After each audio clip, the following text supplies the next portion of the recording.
The doctor's pen hovers over the form. My nephew Jason leans forward, his smile practiced and smooth. As you can see, Dr. Chen, my aunt has become increasingly confused. She forgot to pay her electric bill twice last month. She called me at 3 a.m. asking where her husband was. His voice drops to a concerned whisper. He's been dead for 8 months. Dr. Chen looks at me. I meet his eyes and smile. Jason, could you please tell Dr. Chen what you told me in the parking lot? The part about how, after he signs this form declaring me incompetent, you'll finally have full access to my remaining accounts. The color drains from Jason's face. His wife Amanda, the lawyer sitting beside him, goes very still. I pull a small recording device from my purse and set it on the desk. Dr. Chen's eyebrows rise. Or should I play it for him? Let me back up. My name is Patricia Thornton, and 8 months ago, my husband Robert died of a sudden heart attack. We'd been married 43 years. He left me our home in Arlington, Virginia, a rental property in Maryland, and a little over $600,000 in savings and investments. We'd worked hard our whole lives. Robert was an engineer. I taught high school English for 35 years. The week after the funeral, my nephew Jason came to visit. He'd always been Robert's favorite. Robert had no brothers, and Jason's father, Robert's only sister's son, had died in a car accident when Jason was 12. Robert stepped in, paid for Jason's college, helped him get his first job at a financial planning firm. Jason arrived with flowers and sympathy. He sat in my kitchen, holding my hand across the table. Aunt Patricia, I know this is overwhelming. Uncle Robert handled all the finances, right? He squeezed my hand. Let me help. It's what he would have wanted. I was tired. Grief sat on my chest like a stone. The paperwork seemed endless. Death certificates, insurance claims, closing accounts, opening new ones. Jason was a certified financial planner. It made sense. That's very kind of you, I said. I'll need access to the accounts to manage things properly.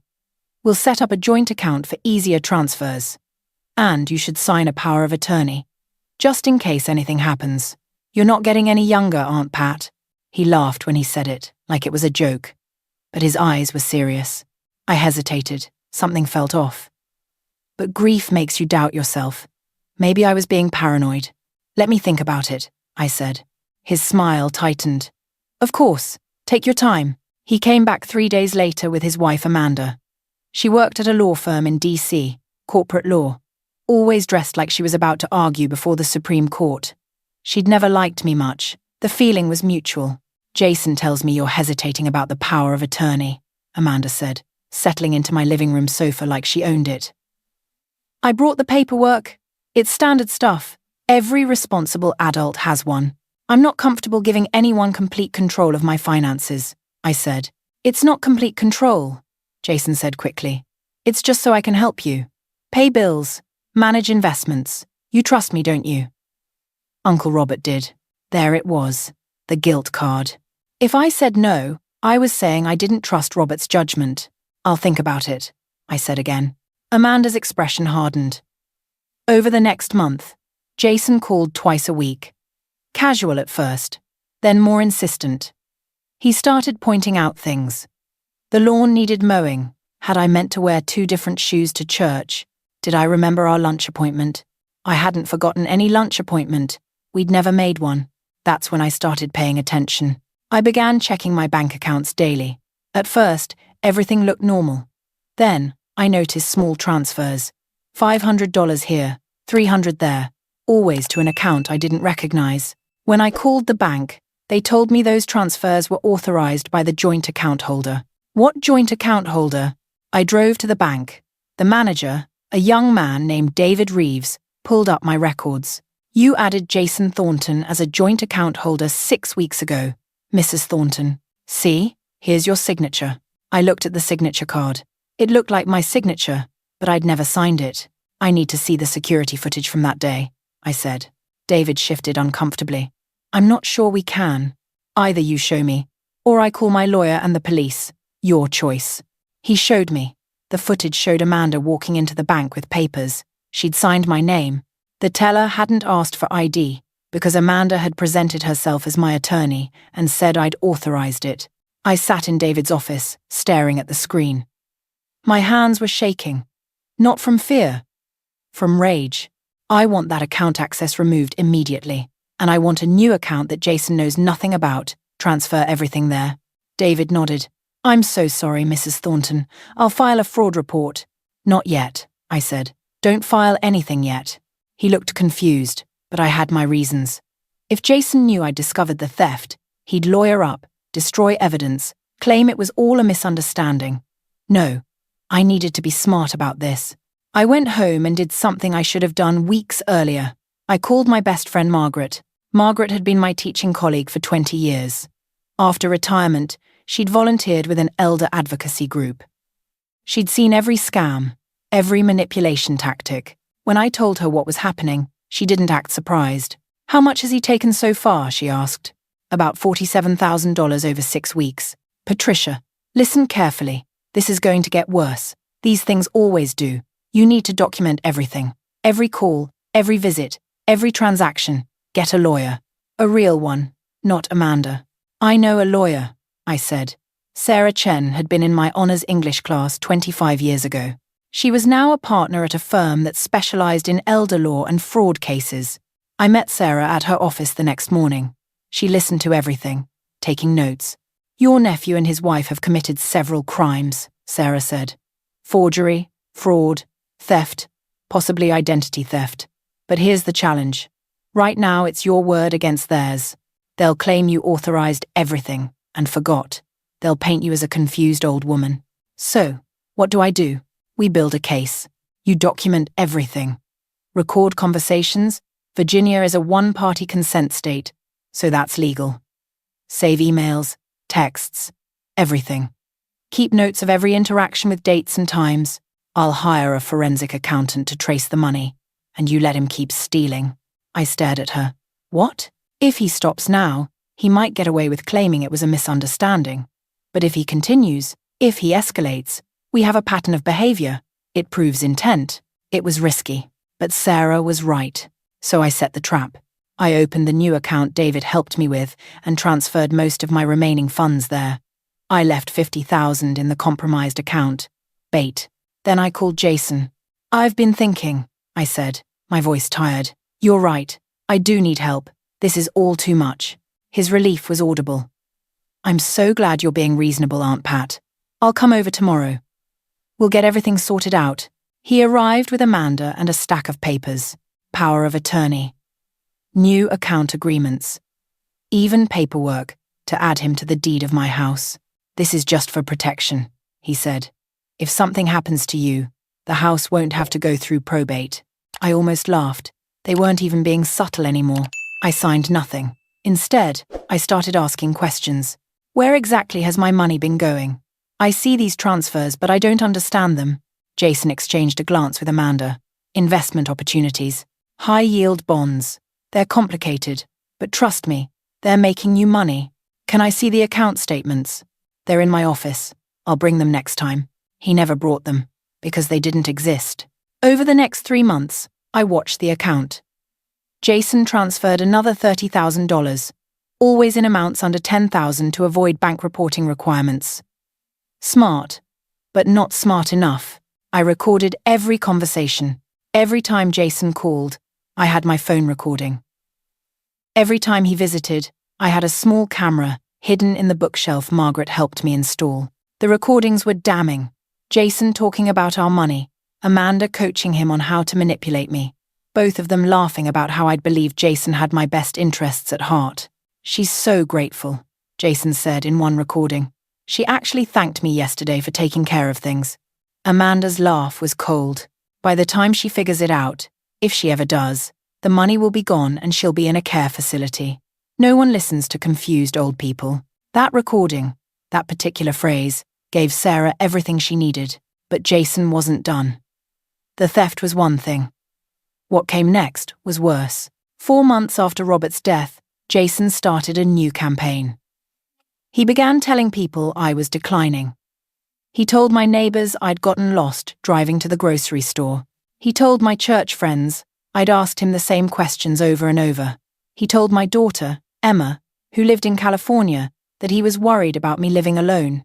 None of it was true. But repetition creates reality. Emma called me, concerned. Dad said you've been having memory problems? Dad? It took me a moment. You mean Jason? He asked me to call him Dad when I was 6, remember? After his father died. I'd forgotten. Jason had been part of our family for so long. Emma thought of him as a brother, almost a father figure, even though he was only 12 years older.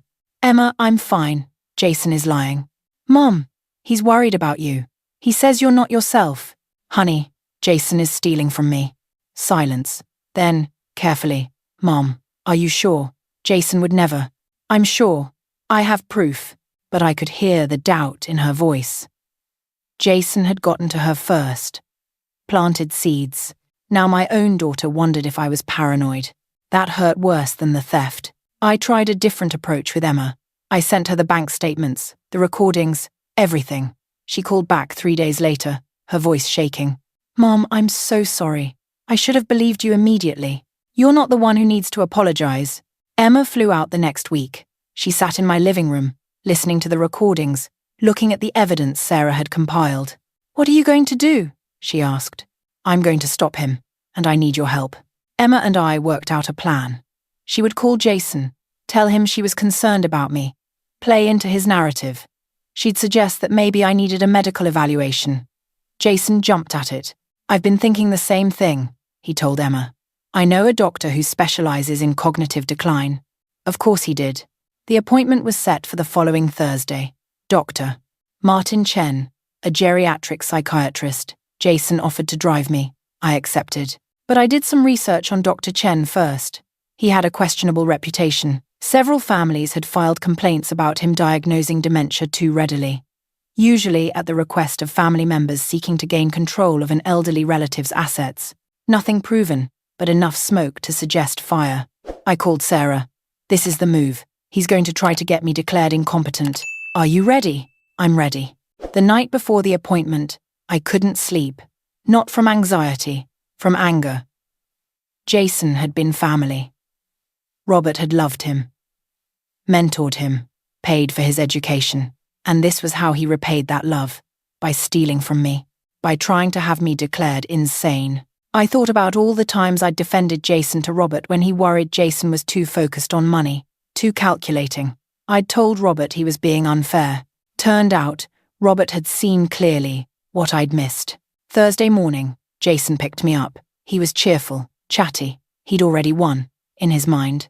We arrived at Dr. Chen's office. Amanda was already there, sitting in the waiting room with a folder of papers.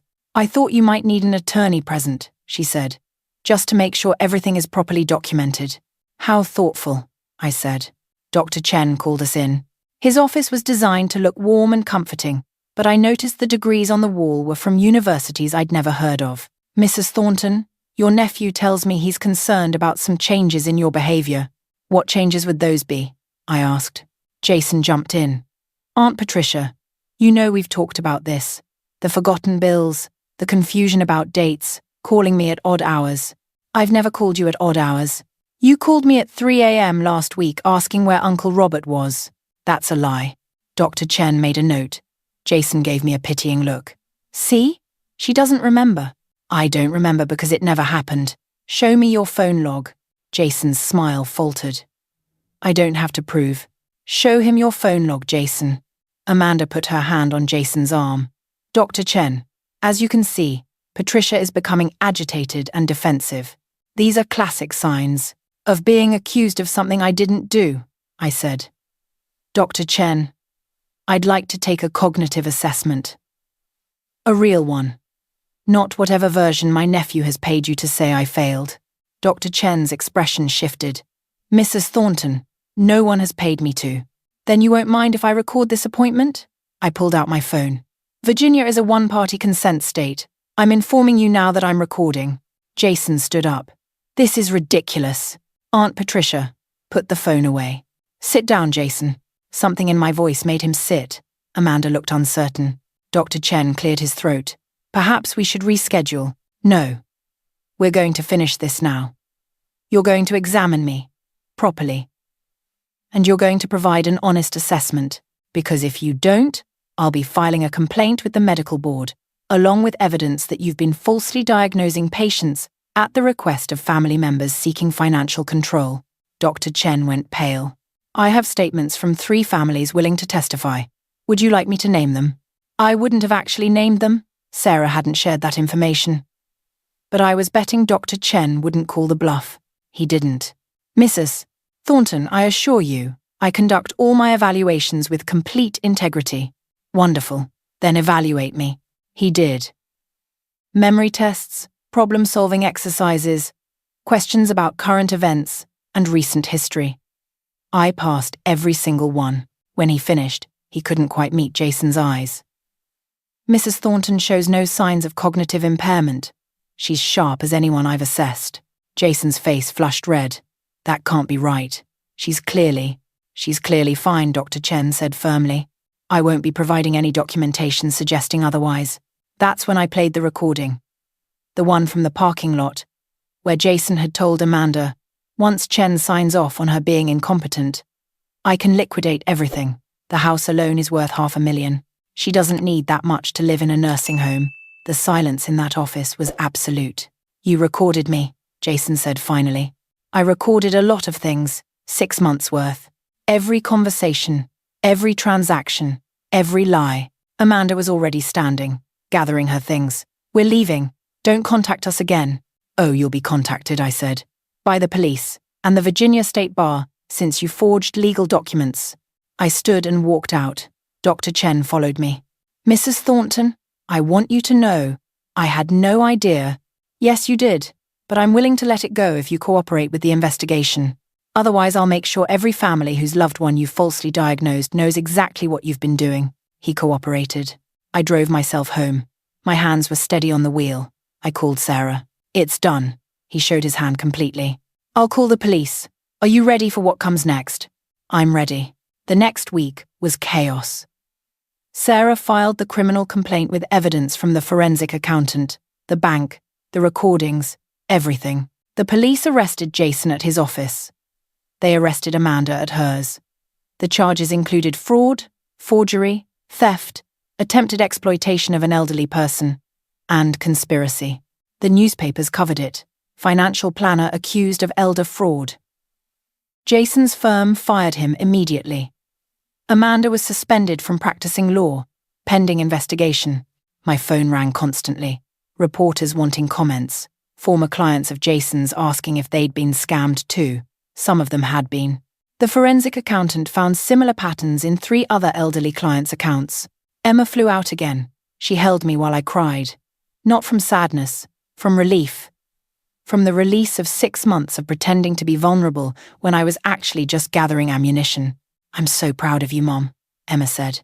The trial took 8 months. Jason and Amanda both tried to plea bargain. Sarah advised against accepting their first offers. They stole nearly $80,000 and tried to have you declared incompetent to steal more. They deserve everything they get. The jury agreed. Jason was sentenced to 5 years in federal prison for wire fraud and theft. Amanda got 3 years and was permanently disbarred. The judge ordered full restitution plus damages. I got my money back, all of it, plus legal fees, plus a little extra for pain and suffering. But the best part came at sentencing. The judge asked if I wanted to make a statement. I stood up. Your Honor. My husband spent years helping my nephew. He paid for his college. He helped him get his first job. He treated him like a son, and the moment Robert died, Jason saw nothing but an opportunity to steal. He didn't grieve. He plotted. That's not family. That's a predator. I looked at Jason. He wouldn't meet my eyes. I hope you use your time in prison to think about the man who loved you and what you threw away. I sat down. The judge thanked me and passed sentence.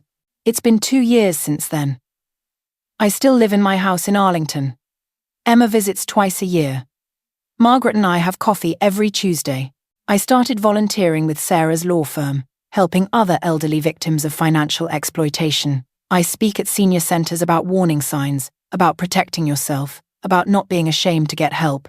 Some people ask if I regret not catching on sooner. I don't. I trusted family. That's not a character flaw. Jason's betrayal is his failure, not mine. I also learned something important. Being old doesn't mean being helpless. I'm 72 now, and I'm sharper than people half my age. I pay attention. I keep records. I don't sign anything without reading it 3 times. Last week, I got a letter from Jason. He's up for parole next year. He wanted to apologize, to explain, to ask for forgiveness. I didn't read past the first paragraph. Some bridges, once burned, shouldn't be rebuilt. Instead, I'm taking that rental property in Maryland and turning it into a resource center for elder financial abuse survivors. The Patricia and Robert Thornton Center for Elder Justice. Robert would have liked that. I'm using my voice to help people who don't have one. That's the legacy I want. Not as a victim, but as someone who fought back and won. And every morning, when I make my coffee in the kitchen where Jason once sat holding my hand and lying to my face, I smile. Because I'm still here, still independent, still fighting. And that's the best revenge of all.